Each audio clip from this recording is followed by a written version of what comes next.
Muy buen día a todos. En esta ocasión voy a hablar sobre la era de la Reforma en México durante el siglo XIX, en el ámbito social, político y económico. Sobre todos los cambios, movimientos, conflictos que ocurrieron durante esta época y sobre cómo repercutieron a lo largo de los años y hasta hoy en día. Si te interesa más, te invito a que te quedes durante los siguientes minutos y aprendas todo lo relacionado con esta etapa importante de la historia de México. Aquí vamos. La historia de México durante la época de la Reforma comienza en 1853, cuando Antonio de López de Santa Anna asume la presidencia de la República por 11ª vez. En estos años el país se encontraba en constantes conflictos bélicos internos. Habían perdido en años recientes la mitad de su territorio. Y con Estados Unidos era un país con una población aproximada de 8 millones de mexicanos. La mayor parte de la población era pobre y marginal, con demasiadas carencias, como en la educación y en sus prácticas laborales, heredadas de la colonia. En la política estaba dividida por dos bloques, los conservadores y los liberales. Santa Anna impuso una dictadura entre 1853 y 1855. En 1855, Ignacio Comonfort tomó la presidencia y comenzó la conformación de una nueva constitución que se promulgó en 1857, donde principalmente se quería separar las tareas de la Iglesia con las del Estado, establecer algunas garantías fundamentales, la secularización de algunas cosas que le pertenecían a la Iglesia, al Estado, y restablecer la vida del país. Sin embargo, a los conservadores no les agradó la idea e impusieron un golpe de Estado en donde el presidente Comonfort tuvo que renunciar, y Benito Juárez, quien fue uno de los artífices por los que se promulgó la Constitución de 1857, quien fue un indígena que creció en Oaxaca, se educó mediante la Iglesia Católica, estudió leyes y fue gobernador de Oaxaca y presidente de la Suprema Corte de Justicia de la Nación. Tomó protesta como presidente de la nación a consecuencia de la renuncia de Comonfort. Pero por otro lado, los conservadores habían impuesto a su propio presidente, que había sido Félix Zuloaga, y posteriormente fue Miguel Miramón, con el plan de Tacubaya. Esto destacó una serie de conflictos internos por quién tenía el poder, hasta que en 1858, dentro de muchas discusiones, estallaron las tan famosas guerras de reforma, en las que hubo miles de muertes, y que al final, en 1861, ganaron los liberales. Sin embargo, el país se encontraba desde mucho tiempo atrás en bancarrota, y para financiar sus movimientos bélicos, tanto los liberales como los conservadores tuvieron que buscar apoyo extranjero para financiar sus movimientos. Los liberales decidieron acudir a Estados Unidos, mientras que los conservadores buscaron la ayuda de Europa. Una de las principales diferencias que había entre liberales y conservadores eran que los liberales querían que México se instaurara como una república democrática y soberana.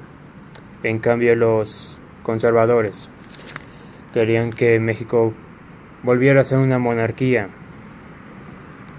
Y pues podría ser, tenían su razón de ser, ya que desde la consumación de la independencia, en que México se declaró independiente de España, sufrió mucho, tanto en lo político, en lo económico y en lo social.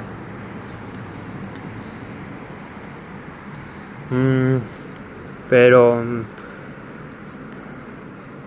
al final las famosas guerras de reforma, como dije anteriormente, las ganaron los liberales en 1861, que eran principalmente dirigidas por Benito Juárez.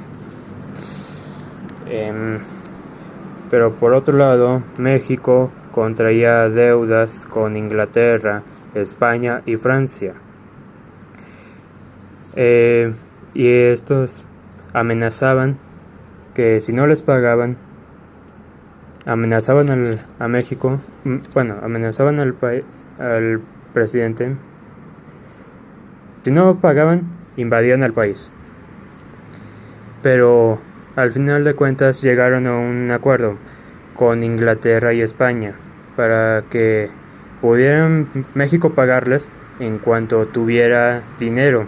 En cambio, Francia no aceptó los términos y condiciones y decidió invadir. Esto en una parte por intereses propios de los franceses de expandir su territorio y evitar el expansionismo estadounidense dentro del continente americano mediante la doctrina Monroe, y también por supuesto de los conservadores, que querían una monarquía, querían en este caso que un noble de Europa los gobernara. Y así fue que Francia decidió invadir a México en 1862. El 5 de mayo ocurrió la tan famosa batalla de Puebla, en la que ganó el ejército mexicano dirigido por Ignacio Zaragoza, pero al final de cuentas la guerra la ganó Francia, llegó a la Ciudad de México y se instauró el Imperio francés. Y la sede del gobierno liberal tuvo que moverse de nuevo, y esto porque durante las guerras de reforma la sede del gobierno liberal tuvo que moverse en aquellos años, primero de Guanajuato a Guadalajara y luego a Veracruz, y luego ya con la venida con el Imperio francés se movieron al norte del país. Pero al final de cuentas, en 1864 el Imperio francés, que en este caso era gobernado por Napoleón III, decidió mandar al príncipe Maximiliano de Habsburgo junto con su esposa Carlota para ser el emperador de Francia en México. Pero para su desgracia, para la desgracia de los conservadores, Maximiliano de Habsburgo resultó ser un hombre liberal, en la que traía una serie de reformas y leyes en las que estaba a favor del progreso y a favor del crecimiento y el desarrollo del país y de su gente, y no tanto a favor de la iglesia y de sus intereses. eclesiásticos. Así que fue, al contrario, y por otro lado los liberales no estuvieron de acuerdo con el imperio francés en México por el simple hecho que se trataba de una invasión, y así que continuaron las guerras hasta 1867, que capturaron a Maximiliano y lo fusilaron en el Cerro de las Campanas. Pero previamente su esposa Carlota había embarcado a Francia, esto en busca de apoyo, para buscar apoyo por parte del emperador Napoleón III y del Papa. Pero durante su trayecto perdió la razón y ya nunca volvió. Y al final Maximiliano murió fusilado. Y al final el gobierno liberal volvió a la Ciudad de México en 1867, pero ahora el presidente Juárez, que buscaba en un principio un gobierno republicano, democrático, soberano, ahora parecía ser un gobierno autocrático y dictatorial, porque no quería dejar el poder. Para la fortuna del país, el presidente Juárez murió en 1872, esto a causa de un ataque al corazón. Esto es lo que informan. Lo sucedió Sebastián Lerdo de Tejada, y luego en 1876, en parte por el plan de Tuxtepec, promulgado por Porfirio de Díaz, en el que se oponía a la reelección de Lerdo de Tejada. Díaz asumió la presidencia de la República, y a partir de 1880 fue que oficialmente se instauró en México la era del porfiriato. En resumen, durante gran parte del siglo XIX, heredó malas costumbres de la época de la colonia. Durante sus primeros años, su situación política, económica y social era bastante inestable. Lo único que importaba era la lucha por el poder, y no por establecer una nueva nación creciente. La Iglesia influenciaba mucho en la vida social y política. Esto al punto en que se vivía en una democracia a medias. ¿Por qué? Porque a pesar de que sí existían una división de poderes, una democracia, pero la Iglesia influía mucho en la toma de decisiones y en la forma de comportarse de la sociedad. Aunque la sociedad fuera pobre y marginal, la Iglesia tenía mucho control sobre ellos. Además, la época trajo buenas cosas como el derecho a la educación, la libertad de culto, el establecimiento de una república democrática, laica, federal, libre y soberana. Pero también tiene sus tramos oscuros. Esto principalmente en la era de la Reforma, que esto es el tema en que se centra este discurso.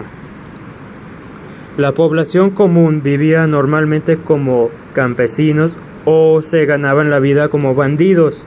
Los ingresos eran superados con los gastos que se destinaban principalmente hacia la guerra.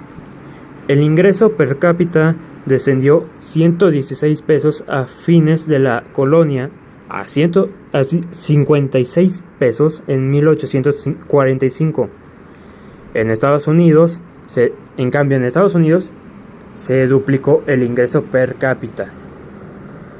Además, la producción total de México, que había igualado el 51% del Producto Nacional de Estados Unidos en 1800, declinó a solo 8% en 1845.